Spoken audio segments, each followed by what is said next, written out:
Upite Prah iz Smedereva, koja je već svirala kod nas od nekom od naših demo mastersa u Ciklonu, ima nove snimke i to je pravi trenutak da porazgovaramo. Dobro večer. Dobro večer. Gde su nastali snimci, koja vrsta je to muzike, mislim za ove koji ne znaju šta vi svirate i kad će biti kompletan album gotov? Pre svega, dobro večer svima, celoj Srbiji, ljudima u Smederevu i ostalima članovima benda koji nisu mogli danas da nam se pridruže. Snimci su nastali u Jagodini, u studija Boža. Producent i snimatelj je bio Marko iz Alistera. Snimili smo 3 pesme. U junu treba da dogovor nekada snimi ceo album i to je za sad ti planovi što se albuma tiče. Šta je to što svira grupa Upite Prah? Pa, neka vrsta između roka i metala. Još nemamo neki određen pravac, ali trenutno to. Pa da, tako nešto. Imate li neke uzore posebne? Imamo Iron Maiden, stari Iron Maiden, Black Sabbath, od domaćih Bijesovi i otprilike to može suboci i Judas Priest. To je to otprilike takva neka mešavina. Blockout, tako. Da, Blockout. Ko pravi pesme? Pa da, dobro. Ove 3, većinom svi radim. Ove 3, timski rad. Da, ali ove 3 sam, ja sam uradio 2 teksta, jedan smo uzeli od pesma Poljubi crve, to je od Bukovskog. 3 su pesme sastavljene u jednu. Tako da smo, radimo svi, većinom. Da se svađate? Nema to. Ja hoću ovako, ovako ćemo. Obično zbog proba, ali što se tiče... Više se na probu svađamo to. Evo čućemo jednu pesmu pa ćemo popričati malo više u grupi Upite Prah. Rekli smo da prva pesma koja ide je Pobuda odbačenih. Upite Prah.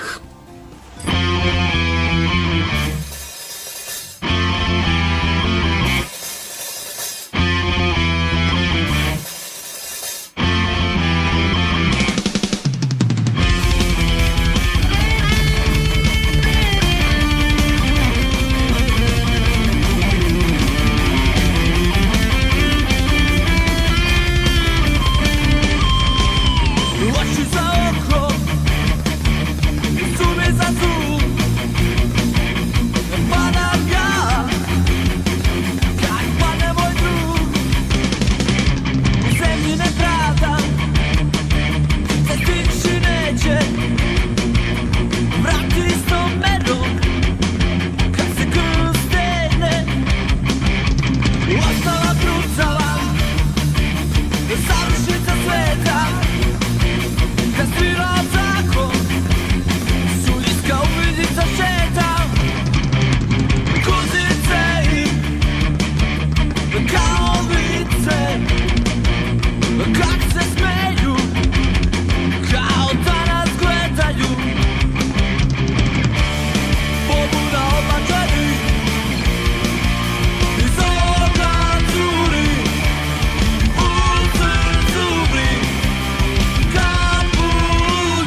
Slobodno odbačenih i grupa Upite prah iz Smedereva, oni su i naši posljednji gosti večeras, 20 minuta do 12 sati. I šta sad, treba promovisati te snimke, pravite neki TV spot ili... Po planu je. Spot je u planu, ali mislim da prvo trebamo sačekati da skupimo pare. Da skupimo pare, a i... Čisto umetnička stvar, koliko para, toliko muzike. Trenutno radimo, sviramo, promocija, dema i... Još uvijek čekamo da se završi ceo omot za demo. To nam radi Slobikus iz Smedereva, njegov Art of Doom. I to je to, znači čeka se taj album, financije za album, tako. Posle toga ćemo... Ukrednje Brnis Fest uvijek vrti oko para. Pa da. Mi smo ovdje samo zbog para, kako kažemo pesmu. Reci mi, ove ostale pesme, da li će biti možda neki cover, da li ćete neku obradu svirate, prebacite na srpski? Još nismo razmišljali o obradama, bilo je nešto ranije u planu, ali mislim da će to biti neki domaći bend, najvjerovatnije. Ali... Mislim, iskustvo govori, znaš kako, kad je novi bend u pitanju, kad stavi neku tuđu pesmu, ali pa se to lepo vidi, muzički urednici, muzički stvarnici se prvo vataju za to, jer to je, znaju o čemu se radi, znači nije nepoznanica, kakav je tekst, kakva je muzika, znaš, tako da to nije da to naš patent, to u celom svetu mladi bendovi rade, uvijek ubaci neki cover sa strane kad hoće da naprave neku punu ličnu kartu, kaže mi sviramo nešto kao ovi, pa evo i njihova jedna pesma, znaš. Neće to ovako čisto jedna sugestija koja ne mora da bude obavezujuća. Pa ne, imamo u planu sad, samo da vidimo koji ćemo, treba opet taj dogovor oko koje stvari. Kako idu svirke, svirate ili dosta uživo? Zavisi. Sad, posljednje vreme, imali smo ovo s vama sa 202 plus neke samostalne. Radi se. Znači, kakva je situacija u Smederevu? U Smederevu je poznato bilo uvijek kao grad koji je dao dosta muzičara, a njoj moj kum Jovan Ninković Smederevac. Da. Da ne pomislim dalje. Ima li mesta za svirku? Ima li publike? Ima, skoro se otvorio klub, ako mogu da ga... Dog Holiday u Smederevu, na prostor odličan za svirke. Gde u kojoj lokaciji? To je bivši motoklub na Keju. Street Fighter, da. Tamo gdje smo radili hit. Da. Sad se zove Dog Holiday. Dog Holiday, da. Pa dobro, znači to je bitno razlika. Da. Da, ima i unplugged svirki, znači dosta, evo, prošle 2 subote su po nekoliko tih svirkica bilo, tako da živi grad. Da. To je jako bitno za opstanak scene, ako bendovi nemaju da sviraju, nema svrhe da bend postoji. Krajnje li niko ne pravi muziku da svira kod kuće, nego pravi da njegovi poštovaci, ljudi koji se bave tom muzikom to čuju. Reci mi, ovaj album, ovaj ostali materijal će biti kao ova pesma koju smo čuli, ili će nešto da širite, ili ćete se držati tog straight, te straight ideje koja proveja kroz ovu prvu pesmu? Pa imamo 9 stvari spremnih koji trebaju da se snime, razlikuju se, znači nisu isti to fazon, ali stil je malo drugčiji. Malo šire. Da. Ubacili smo nekoliko. Imamo neke više psihodelične, znači sa malo mračnim tekstovima, a opet bit će i nekih malo veselijih tema, znači u svemu ono bit će široko, tako da... Zavisi od inspiracije. Metala i tako. Dobro, imaš nešto što vas nisam pitao, što bi htjeli da kažete? Što bismo htjeli da kažemo? Da, mi sad sva što htjeli da kažemo. Htjeli bismo da ohrabrimo mlade ljude, da sada srednjoškolce i može i osnovnoškolce da uhvati instrumente u svoje ruke i da pomognu sceni, a i sami sebi, jer mislim na taj način će samo pomoći svom razmišljenju. Jasno. Nekad su Feničani govorili plovidba znači život, a za nas je svirka život. Evo, čućemo još jednu pesmu grupe Upite prah, puno sreće i kad bude album kompletiran donesete, mi ćemo da ga naravno naćemo prostor u našem programu za vašu muziku. Sljedeća pesma zove se Počinješ kad umrem, jel? Baš i nije neki optimistički tekst. Istinit, nažalost. I grupa Upite prah.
8 minuta je do 12 sati, bila ta grupa Upite i prah, jedna pesma ovako trajne vrednosti, traje 7,5 minuta. Mi imamo tamo toliko vremena da čujemo